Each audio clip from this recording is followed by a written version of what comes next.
Well, Happy New Year, I guess. Now, what should I start with?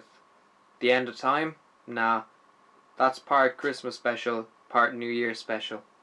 I need to go with something explicitly about New Year. Oh shit. I've got to review the Doctor Who movie. Not that one, or that one. I mean, maybe, but not today. Back to the start. To commence this new year, here's Good Who, Bad Who, the TV movie.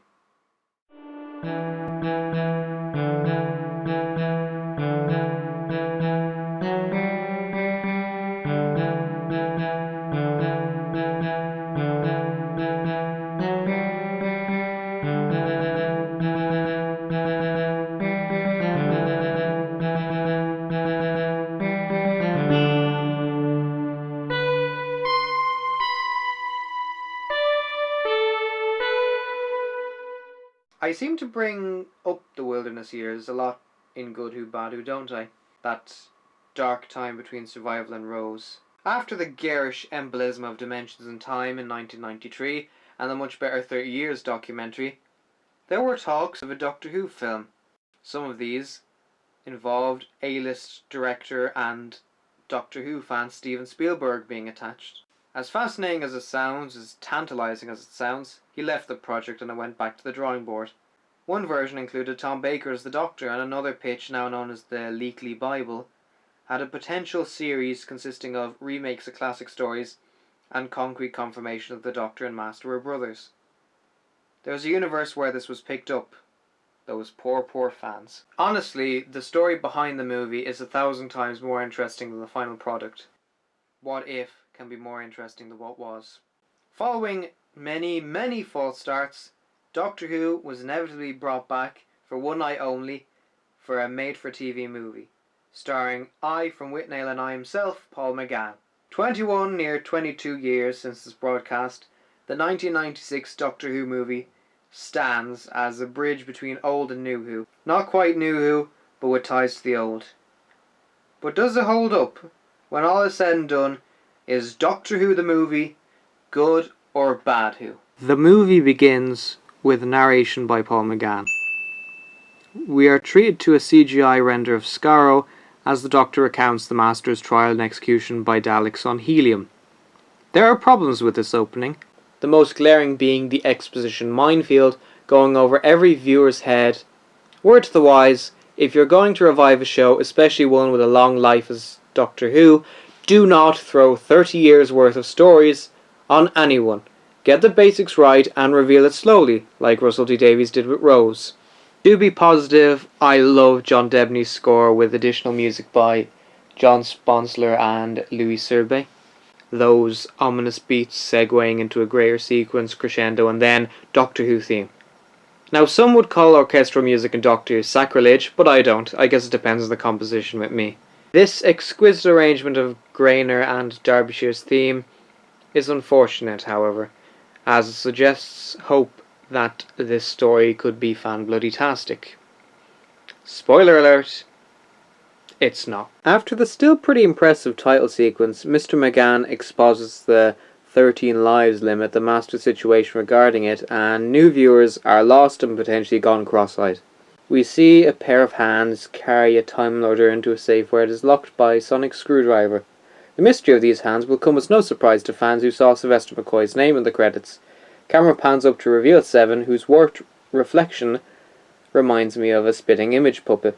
I already listed the incidental music and title theme as a positive, all 1 point, so here's my next one, the TARDIS design.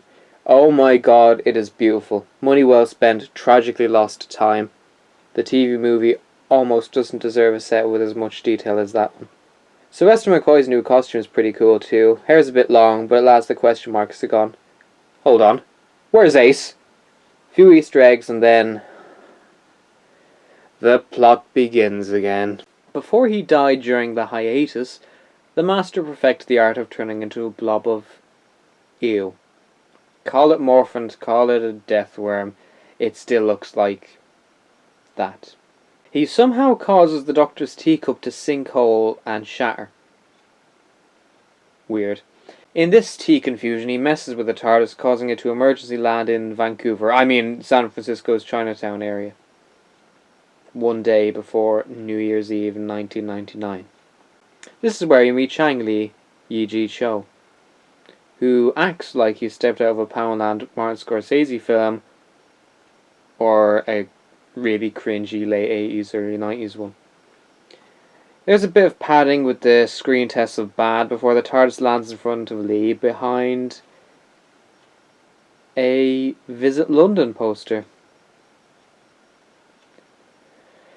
The Doctor makes the worst decision of his life by not checking the scanner and steps outside where he's shot. What an anticlimactic end to Sylvester's Doctor. As much as I liked McCoy as the Doctor, and I suppose I should be happy he was asked back, the choice to kill him off is undignified and unnecessary. Much like the handling of Colin's regeneration last adventure notwithstanding, they would have had a better chance to stay afloat had they done something different, severed all ties with the past save a few. Ah, balls. There's a great saying to describe this.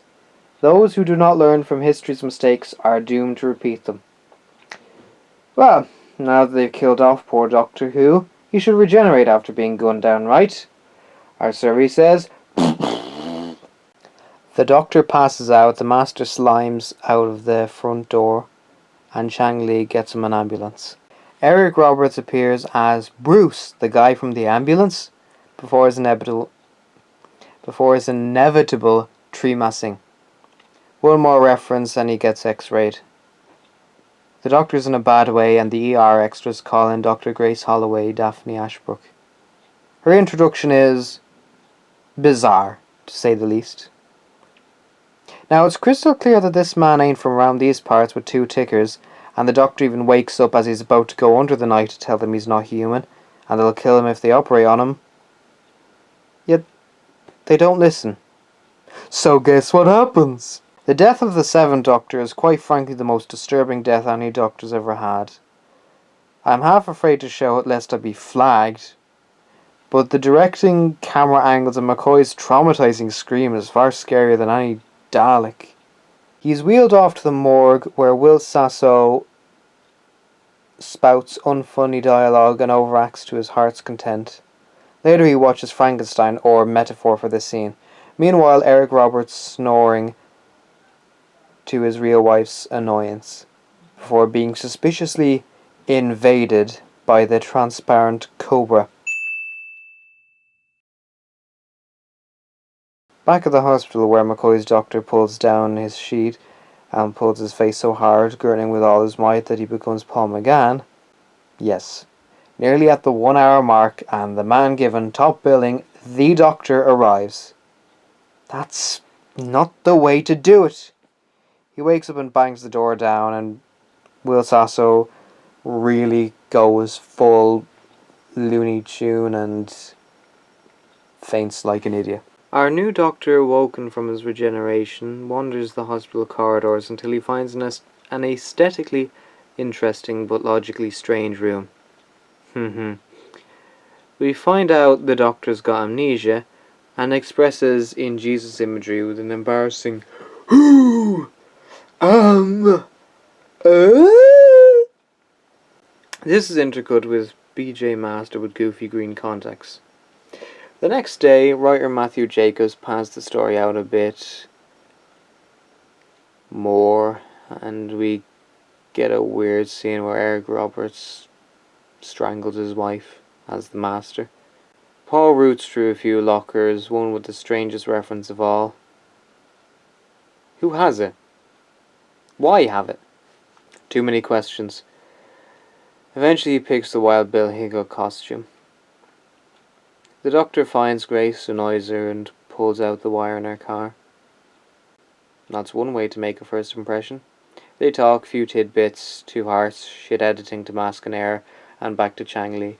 I've already expressed the issues with this film, but I must give credit to Paul McGann's performance. No, I'm not being biased. I genuinely believe he does a great job, despite what he's been given. McCoy was good, but he was wasted.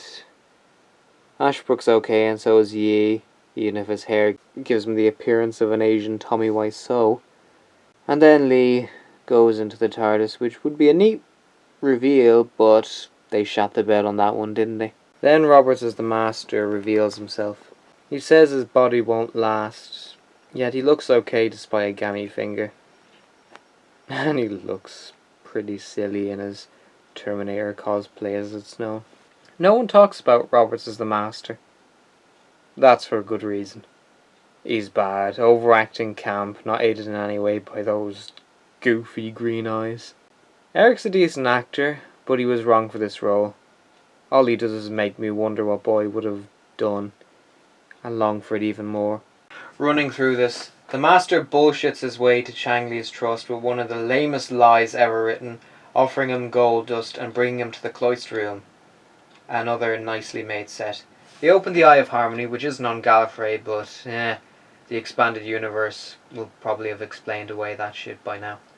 And whilst Matthew Jacobs is not what I'd call a good writer, I like the scene where the 8th Doctor and Grace are outside and the Doctor remembers a meteor shower on Gallifrey. I guess I've always liked those scenes of the Doctor reminiscing on his life. They're both mythical and nostalgic, but don't tread on the toes of what's been established. Which I can't say for another throwaway line. The eyes open, the Doctor remembers who he is, but before I get to that, there's the other thing. The Doctor is half human. I disagree. And the Doctor kisses Grace. I've always preferred the Doctor to be asexual or platonic. I am open to new ideas, but it's not necessary to me. Davies is guilty of this, but forget it, we're moving on. Doctor realises something's up, exposits everything, talks about bad shit to come if the Eye of Harmony stays open. Grace runs off. Sensible decision. He tries to explain, she doesn't want to hear it. The Doctor bends and enters her house. This effect is a bit wonky today.